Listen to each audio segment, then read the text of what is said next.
Hi, this is Mike. Welcome back to Tesch Valley. Not running the trains today. Instead, I went to a local toy show. Detroit Area Modelers Association has a toy show every spring at the Macomb Expo and Community Center, or Sports Center, over here in Warren on 12 Mile. And I found out about it last year, and I went, and I think I showed last year how many cars I bought last year. This year, bought 8 cars. One, I passed it 5 or 6 times, and I had to go back and give the guy an offer.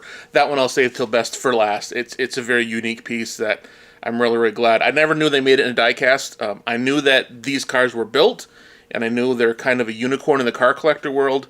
But when I saw this in a diecast form, and it was a 1/43rd scale for the layout, I offered the guy a little bit less than what he was asking, and I got it. So, spent less than $150 today for all 8 of these cars. I have one Porsche. I know it's a Porsche. Another Ford, but I think you'll agree this one's kind of cool for the layout. One Pontiac. Never have too many Pontiacs. 3 Chevys and 2 Cadillacs, and those will be the last ones we show. The only new rolling stock for the layout, I think I showed in the shorts a few days ago. Mr. Muffin's Auctions, Chevy Boxcar, and this will go very, very well with all my other Chevrolet rolling stock. I have the AC Delco tanker car. I've got the Stu Line 60-foot boxcar with the frame load, which this one also has, so that'll be a good addition to go with that one, as well as all the other Chevrolet boxcars and stuff that I have. And this one popped up, and I've never seen it. I think I have more Reefers right now than any other type of rolling stock. Gondolas, tankers, regular boxcars, flat cars. I've got way too many Reefers. But this one, Milwaukee Road, in this gorgeous kind of a sky blue color. The doors do open, and the roof hatches pop open. So this one's, for what I paid for it, I couldn't pass it up. It was just a unique color. It really adds a lot of color to the layout. I think someone posted on their YouTube channel here about a month ago. It's like your colorful, showcase your colorful rolling stock. So this is going to be added to that. The Milwaukee Road and that beautiful sky blue. So that's the only 2 new items of rolling stock that I've added so far. So now we'll get into the 8 cars that I bought. Starting with the Porsche, 1958 Porsche Speedster, and we'll go over to the turntable. I did that a little while ago. So I've always loved these little cars. There was a Carmen Ghia sitting out in the field when I grew up, and I don't know what happened to that car. Just one day drove by it and it was gone. Hopefully someone restored that. But these little tiny Porsche Speedster, the 356 Speedster, those Carmen Ghias, they all had such a cool little bathtub shape to them. I always kind of loved those, so saw that today for a really good price and had to grab that. And another Ford, but 32 Ford. You have to have a 32 Ford on the layout, so I saw that, and I'm not crazy about the yellow color, but that'll really draw people's eyes and attention to the layout wherever I park that, so had to do that, and you'll see that on the turntable here as well. So starting with the Pontiac, I already have a 69 Trans Am, but again, you can never have too many Pontiacs. Hey, I'm a Pontiac guy. So there's another 69, got some kind of a collector's item badge on the door, so I thought that was kind of cool. 69 Camaro, we'll showcase that on the turntable here as well. Convertible. This is the RSSS. My dad actually bought his first brand new car ever, was a 69 Camaro. Didn't have the spoiler on the back. It had a 3-speed manual. Was the dusk blue, I think he said it was, with the dark blue interior and the white top, and had the little white hockey stripe, and his only had the 307.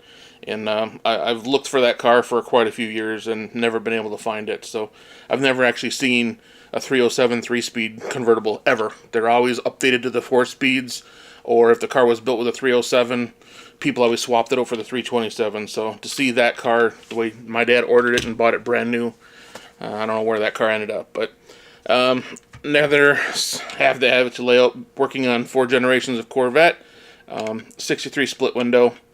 I saw that. Again, couldn't pass it up. Have to have, I think that'll be my 4th or 5th Corvette on the layout to add to it. And this is a little bit out of scale, but I think anything from 1/48th down to like 1/32nd. I think a lot of the green light Hollywood cars are like the 1/32nd scale, so they look a little bit bigger than all the other diecasts, but when you find a square body Bronco that's close to the right scale, you can't say no. Had to do it. So we'll show that on the turntable here as well. I have, I think right now, between Ecto 1 with all the lights on it, and I have a CTS sedan and an SRX, and I believe I have like a 1953 red convertible Cadillac. So, found this 2011 CTS Coupe. Actually drove a CTS V Coupe up to a car show back in my hometown of Escanaba quite a few years ago. And that was a fun little car with the V Series. Oh, that car's fast. Gas hog, but fast, and it was a fun little car. So I had to have that to lay out. And this is the next car here is the final car of the day. I walked past this display, and the guy had beautiful diecast. They were all the right scale, the 143rd, but they were all really, really pricey, and he had some old like 50s, 60s classic cars that were just beautiful. And I saw this one, and like I said, I never knew they made it into a diecast. I knew the real car was very, very rare, very limited run, kind of a specialty build. Not from the factory. I think there was aftermarket companies that built these, but when I saw this and the dark chocolate brown and the tan roof, like I said, I walked past it 4 or 5 times and went back and offered the guy about $10 less than what he was asking, and he took it. So, 1976 Cadillac Fleetwood Rome Castilian wagon. Yes, this is a Cadillac wagon.